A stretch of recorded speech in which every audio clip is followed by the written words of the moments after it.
Just went on a Twitter rant about people telling other people to get off the bandwagon. I'll bring that to the air at some point if I ever need to. You might poke the bear enough where I might have to. I don't know. We'll see. You got that devious look in your face like you're Mr. Fuji over there, and I think you're going to get me at some point here because you told me something before the show, and I've been kind of stewing about it for the last 3.5, 4 hours now, and it's starting to reach a crescendo with me.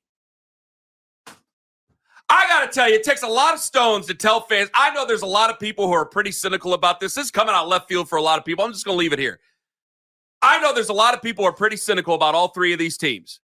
I also know that if any one of these three teams do something special, I'm not going to sit out there like we're outside of some club with a velvet rope checking IDs and checking whether or not people were on the bandwagon or off the bandwagon at any given time.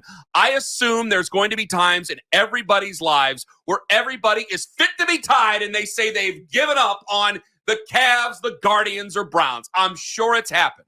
I guarantee it's happened for any adult out there. And to tell them to get off the bandwagon, I think is pretty asinine, especially for most of us who were born here, who are raised here, and will die here. And the teams are handed down from our fathers and our grandfathers, and we will pass them down, God willing, to our sons and their sons. So to tell people in a region where predominantly it's not Miami, and no offense, I'm not taking shots at Miami or LA or anything like that, but it's not a place where people go from outside and then they plant their flag there. Usually it doesn't happen that way.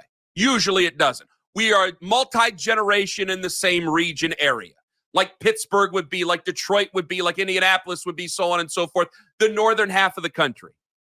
I just think it's really asinine and blatantly disrespectful to tell media members or to tell fans to get off the bandwagon.